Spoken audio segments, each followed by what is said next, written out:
উনি সফরে বেরিয়েছেন হাদিস কালেকশনের জন্য। প্রচন্ড শীতের রাত,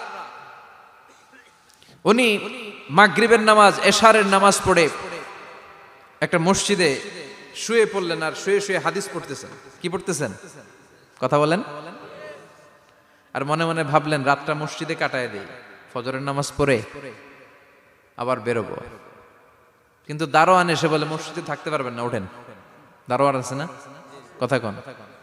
আহমদ ইবনে হাম্বল বললেন আমি শুধু রাতটা থাকতে চাই, আমি তো ফজরেরও মুসল্লি, ফজর নামাজ পড়বো তো এই মসজিদে, আমার থাকতে দাও। দারোয়ান তো দেয় না, কেন? মসজিদে থাকার জায়গা না, যান মিয়া।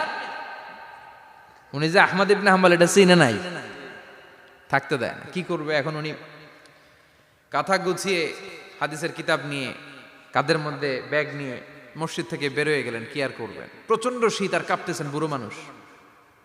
পথিমধ্যে দেখলেন বাজার, বাজার একজন খাব্বাজ, শাবুন খাব্বাজ, যুবক রুটি বিক্রেতা। সে রুটি বিক্রি করে, চুলার মধ্যে রুটি সেকে। সে যে সালাম দিল আসসালামু আলাইকুম, যুবক বলে ওয়ালাইকুম আসসালাম।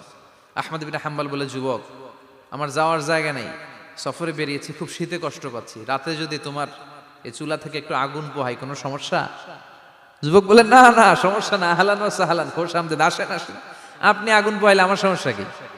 সুবহানাল্লাহ পড়েন। আল্লাহ শুকরিয়া করে উনি বসলেন আর আগুন পোহাচ্ছেন। আর খেয়াল করলেন যুবক রুটি বানায় আর পরে আস্তাগফিরুল্লাহ, রুটির দলা বানায় পরে আস্তাগফিরুল্লাহ, খামির বানায় আর পরে আস্তাগফিরুল্লাহ, রুটি নিয়ে উনুনের ভিতরে চুলার ভিতরে সেকা দেয় আর পরে আস্তাগফিরুল্লাহ। দোকানদারের কাছে কেউ আসলেই সে রুটি দেয় আর পরে আস্তাগফিরুল্লাহ। ক্রেতার কাছ থেকে টাকা নিয়ে ক্যাশ বক্সে রাখে আর কি পড়ে, আবার রুটি বানানো শুরু করে আর কি পড়ে, খালি এইটাই পড়তেছে। ইমাম আহমদ ইবনে হাম্বল তো অবাক, কিরে এটা আবার কেমন যুবক, খালি আস্তাগফিরুল্লাহ। উনি প্রশ্ন করলেন যুবক ঘটনা কি? আসার পর থেকেই তোমার দেখতেছি তুমি রুটি বানাও, রুটি বিক্রি করো আর পড়ো আস্তাগফিরুল্লাহ, মালাকা ইয়া শাবাব। যুবক বলে আস্তাগফিরুল্লাহ আমার সবচেয়ে বেশি পছন্দের আমল, আমি সব সময় আঠার মতো ইস্তেগফারের সাথে লেগে থাকি আর সব সময় পড়তে থাকি আস্তাগফিরুল্লাহ, আর এর বদৌলতে আল্লাহ আমারে মুস্তাজাবুদ দাওয়া বানিয়ে দিয়েছে। আহমদ ইবনে হাম্বল তো অবাক, আনতা মুস্তাজাবুদ দাওয়া, তুমি মুস্তাজাবুদ দাওয়া, রুটিওয়ালা। আমি এত বছর হাদিস পড়াই, আমিও তো মুস্তাজাবুদ দাওয়া না, আর তুমি রুটি বেচো বাজারে, তুমি মুস্তাজাবুদ দাওয়া, তুমি দোয়া করলে সব কবুল হয়ে যায়।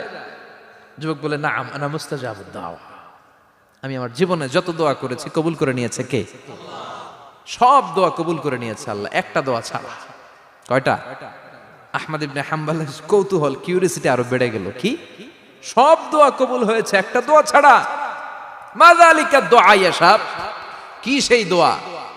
যুবক এবার বলতে শুরু করলো আমার জীবনে যে দোয়াটা আল্লাহ কবুল করে নাই সেটা হচ্ছে আমি আল্লাহর কাছে অনেক চেয়েছি, অনেক দোয়া করেছি যে আল্লাহ শুনেছি এই জামানার সবচেয়ে বড় মুহাদ্দিস, তার নাম নাকি ইমাম আহমদ ইবনে হাম্বল।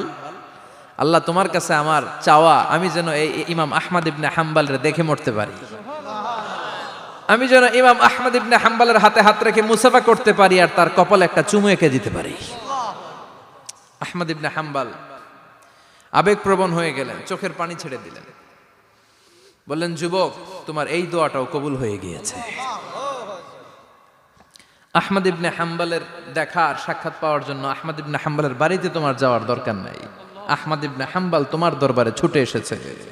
আনা আহমদ ইবনে হাম্বল মুহাদ্দিসুদ দাহর, আমি নিজেই আহমদ ইবনে হাম্বল। যুবক চোখের পানি ছেড়ে দেয়, আহমদ ইবনে হাম্বল চোখের পানি ছেড়ে দেয়।